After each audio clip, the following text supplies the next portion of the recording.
Vai quando vuoi. Ecco Stefano, parliamo naturalmente anche degli ultra del Carbonia, i famosissimi briganti autentici, veramente hanno un carattere strepitoso, sono il 12° uomo in campo, dobbiamo dirlo. Sì, assolutamente sì. Sono un gruppo di ragazzi eccezionali, hanno un entusiasmo contagioso, sono positivi, sono ottimisti, ci seguono dappertutto, non hanno mai avuto motivo di screzio nei confronti di nessuno, non dedicano nessun tipo di coro a nessun altro che ai propri ragazzi. Quindi sono stati applauditi in tante piazze. Mi piace ricordare che con grandi sacrifici sono riusciti a venire anche nel Lazio nella fase nazionale della Coppa Italia, lo ricorderai bene.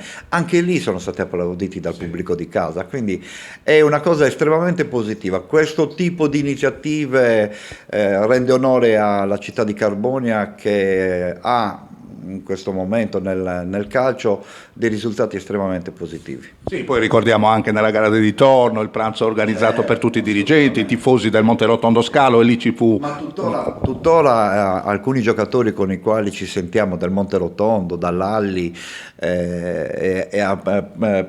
Palmarucci e altri, sono dei ragazzi che ci continuano a ringraziare dicendo che quello che hanno trovato a Carbonia è stato qualcosa di estremamente positivo come esperienza, quindi siamo contenti di questo. Ecco Stefano, il Carbonia praticamente quando c'è stato lo stop del campionato si trovava al primo posto in graduatoria, 6 punti in classifica nei confronti del Castiadas, ricordiamo una squadra che era stata organizzata proprio per vincere questo campionato. L'ultima gara in radiocronaca diretta del sottoscritto, tra l'altro ad Uri, era un Carbonia strepitoso. Io dico, il Carbonia è stato promosso in Serie D con una decisione adesso federale, ma sono convinto che il Carbonia avrebbe vinto veramente il campionato. Guarda, i numeri parlano da soli. È chiaro che si possono, come dire, rimanevano 7 giornate. Noi nel girone di ritorno abbiamo vinto tutte le gare tranne una interna con l'Ossese, quindi eravamo un trend di crescita e di conferma dei nostri meriti dimostrati in tutti i campi, il che non significa che automaticamente avremmo vinto il campionato, però siamo consapevoli del fatto che comunque con 6 punti di vantaggio a 7 giornate dalla fine probabilmente avremmo raggiunto il traguardo direttamente sul campo. Certo, sarebbe stato bello perché festeggiare sul campo è tutta un'altra cosa. Parliamo anche del tecnico, diamo merito a questo tecnico di Gonnesa, insomma Marongiu, che è davvero bravissimo, no? Sotto ogni profilo. Sì, Andrea, oltre che un amico, è un tecnico straordinario. Con lui abbiamo messo su uno staff di prim'ordine perché Manuel Contu, come suo secondo, è una persona precisa, di grandissimo aiuto per un tecnico, perché poi cura tutti quegli aspetti che il martedì sono oggetto di analisi insieme alla squadra. Devo nominare naturalmente il confermatissimo Simone Di Franco, che è il preparatore dei portieri.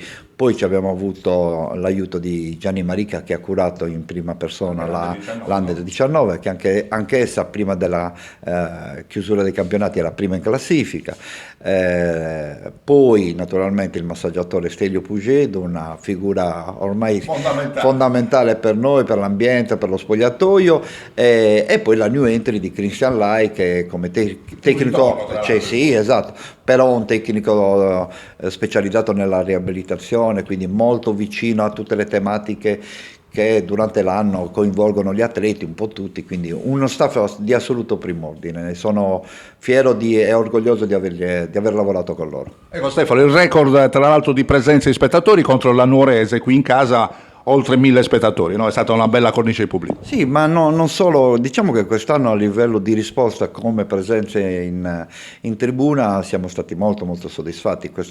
Abbiamo avuto anche un incremento del numero di abbonati, quindi insomma siamo molto molto contenti, perché fare tanti sacrifici e poi ottenere risposte positive è la cosa a cui si ambisce, perché farlo poi senza riscontro obiettivamente non avrebbe nessun senso. Invece siamo felici veramente di quello che poi ha coinvolto anche a livello di tessuto economico della città, perché molti stanno palesando il loro interesse anche in prospettiva adesso della Serie D, quindi speriamo che queste cose adesso si possano concretizzare. Abbiamo un amministratore delegato che sotto questo profilo è puntuale e preciso, parlo di Mister Checco Fede, quindi tutti questi rapporti li relaziona per bene, quindi speriamo che si possano concretizzare, perché una mano d'aiuto ci servirà sicuramente in un campionato così dispendioso come la Serie D. Ecco, il discorso stadio invece mi pare ci siano i presupposti per migliorarlo, questo stadio che è storico, no? Intitolato al grande Carlo Zoboli, che sarà sicuramente felicissimo per questo risultato, si guarda dall'alto. Sì,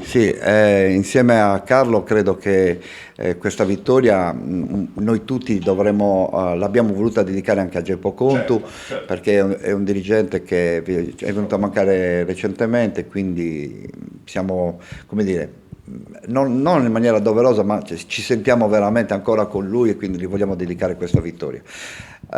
In ordine alla questione del campo, abbiamo praticamente chiuso le operazioni di preparazione di un progetto esecutivo per riqualificare lo stadio Zoboli. Adesso, in accordo con l'amministrazione comunale, non appena verrà pubblicata la manifestazione di interesse, parteciperemo, e quindi con la speranza di poter aggiudicare l'affidamento dello stadio Zoboli per un periodo che ci consenta di ammortizzare quelli che saranno gli investimenti necessari a riqualificare tutto lo stadio, e ce ne sono tanti da fare, perché in primo luogo ci sarà la tribuna da destinare agli ospiti, che deve essere differente da quella dove ci saranno i tifosi locali. Poi è uno stadio, è una struttura mastodontica, quindi ha necessità di grandi interventi, e quando si parla di grandi interventi ci vogliono grandi finanziamenti.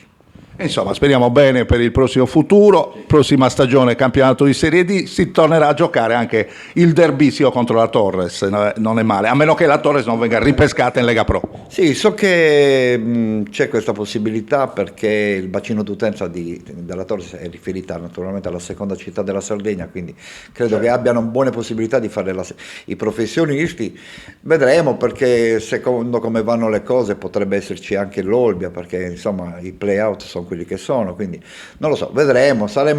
Noi cercheremo di fare la nostra parte e farla con l'orgoglio che ci ha contraddistinto in questi anni, quindi non da semplice comparse. Noi vorremmo fare sicuramente bella figura anche nel campionato nazionale dilettanti, quindi questo è un auspicio, ma è anche una promessa dei nostri tanti tifosi. Grazie davvero Stefano, soprattutto per il tuo lavoro che è stato proficuo in questa stagione, e io lo so bene. Grazie Renato, io colgo l'occasione per salutare a te e tutti i tuoi colleghi che ci sono stati vicini e che hanno raccontato queste gesta. Grazie mille, veramente. Ciao Stefano, auguri. Grazie.